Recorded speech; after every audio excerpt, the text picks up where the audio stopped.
Welcome today to our lesson on Google Forms, and we're going to look at the basics of creating a quiz.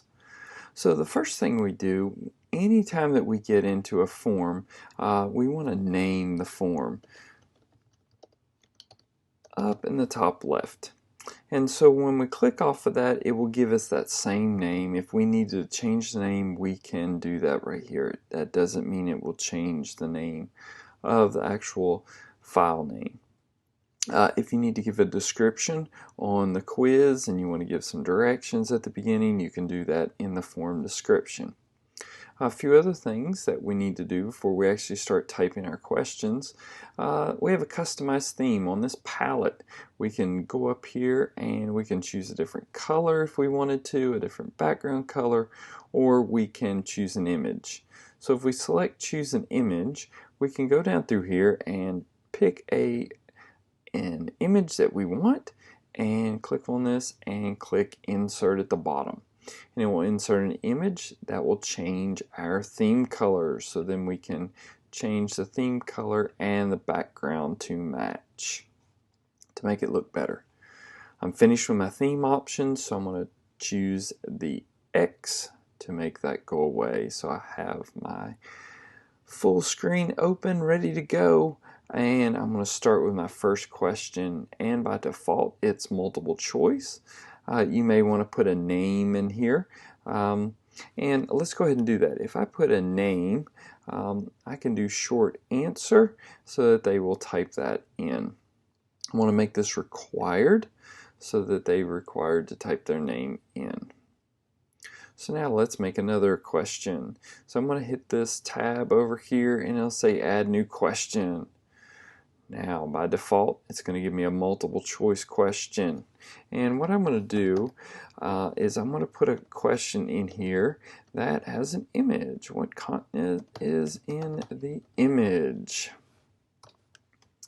So when I type in my question, I will notice this image button comes up. I'm going to select the image.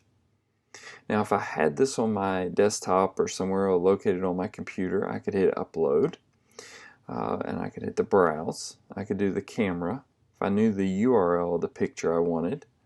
But most of the time I'm either going to upload, use Google Drive. So if I knew it was in my Google Drive, I would choose this one.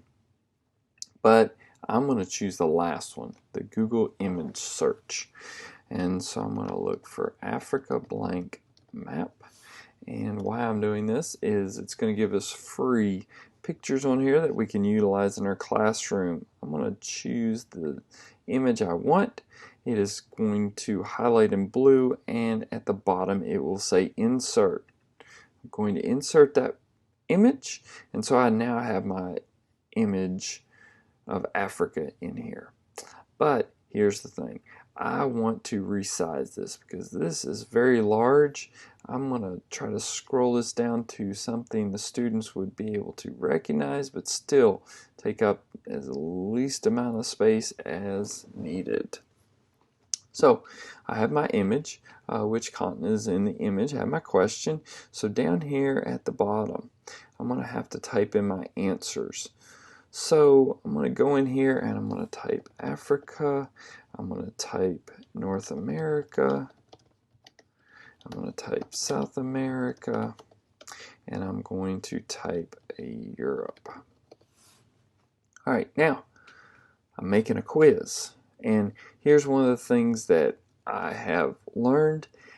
Many people do this, and when we're talking about this, and I do it myself accidentally sometimes, but I don't make this a quiz. Right now, this is a survey because there's no answer key down here with the point value. So if you're struggling there and you go, oh man, I've got to get this a quiz.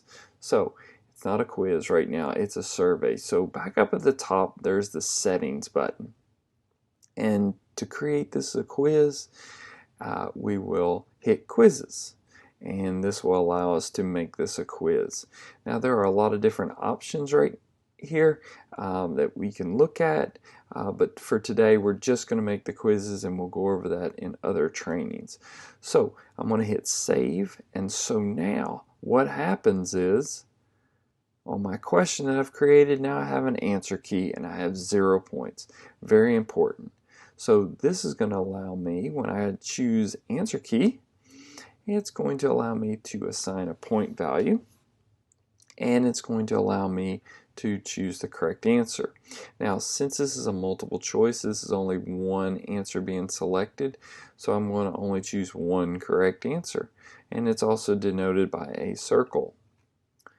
So I really like this question, and what I want to do is I want to duplicate this so that all I have to do is change the image.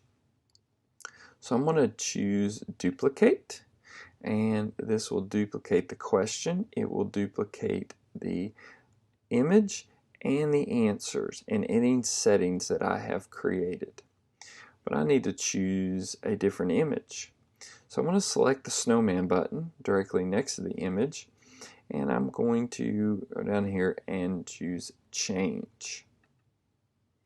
When I choose change, this insert image window opens up, so I'm going to choose Google image search again, and I'm going to choose North America map blank.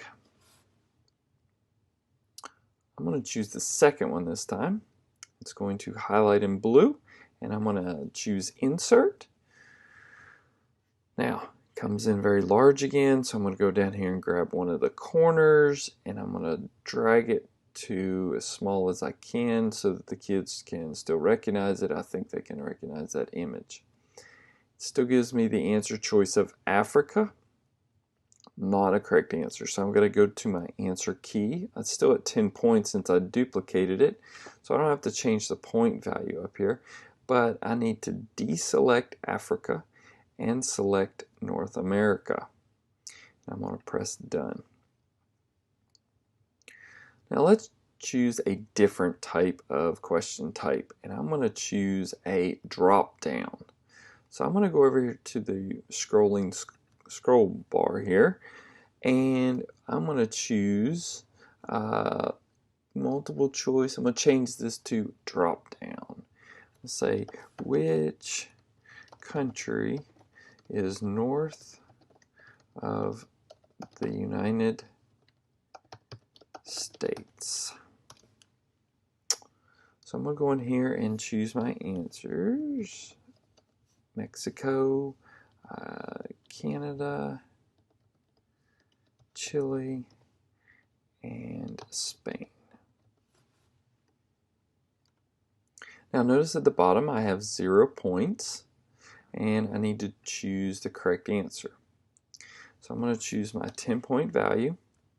Notice this time there's no circle to highlight, so I just click on the correct answer and it will highlight this. When I press done, I notice that Canada is checked for the correct answer, and I have drop down. I still have my 1, 2, 3, 4. If I still need to add other options, I can do that right with add option.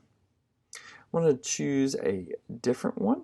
Let's choose select all type of question, which is known in the Google Forms as checkboxes. All these squares now appear, and that means that they can select multiple answers for this question.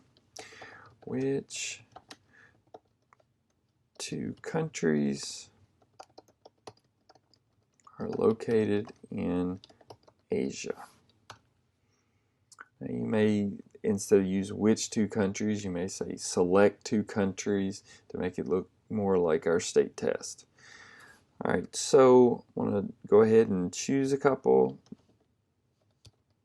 China, I want to choose Canada, Japan, and France. Alright, have our values in, so I have once again 0 points, new question, so I've got to change the point value to 10 points. I'm going to choose the correct answers. I'm going to press done. Now I have my questions in here. Now I have a star next to name. Remember, I chose required. Now, if you want to choose required on each one of these, you can go back and change this. And what this does is it tells the student that they must answer this question before they can submit their quiz. It will not let them submit their quiz without selections. All selections on the required questions. Now, there is another option for the answer choices. What I can do is I can choose the snowman for each one of these or the questions I want to do this on. And one, it says shuffle option order.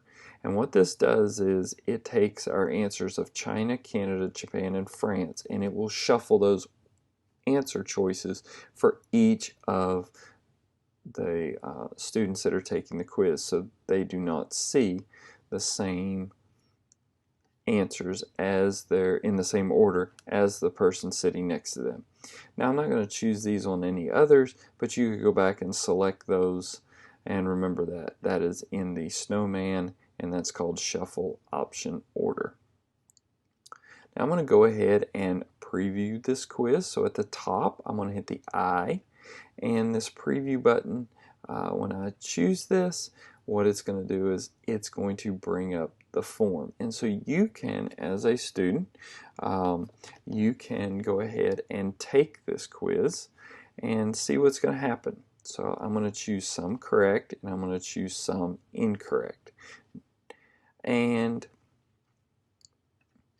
so as we go down through here, we're going to select, and once they've finished, since I've answered all the questions with the asterisks, I'm going to choose submit, and it's going to give me this screen, and it's going to say view score. So the students are going to be able to view their score and which ones they got correct and what they got incorrect. And as we can see, it gives us a check for the correct answers, and it gives us an X for what's wrong, and it gives us the correct answer. Notice down here I got one of two of the correct answers, but it gave me 0, so it's all or none grade. Now if you wanted to go back and hand score these, you can do that. That's up to you.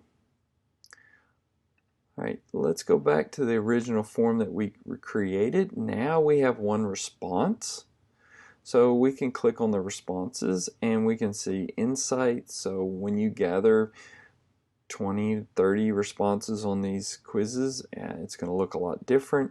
And you can scroll through the questions as you go along and see how the kids did on each individual question. You can select each individual kid and you can scroll through their responses to see how each of those kids did on the quiz. Alright, last thing is, if you have, once you build this quiz and you want to put it in your Google Classroom, you can add it as an assignment. And second thing you can do is, if you didn't use Google Classroom, you could use Send. And what you could do is send the students, or if you're making a survey for the parents, you could type in their parent email addresses and send those to them. You can also hit the link button. You can shorten the URL, copy your link here, and hit copy, and that will put it on your clipboard so that you can actually go to Gmail and put that into an email and send that out also. So there's multiple options to be able to share this form so that students and parents can take either the quiz or the survey that you share with them. Hopefully this has helped you with the basics of Google Classroom and creating a quiz. Thank you for joining us today, and hopefully you have a wonderful day.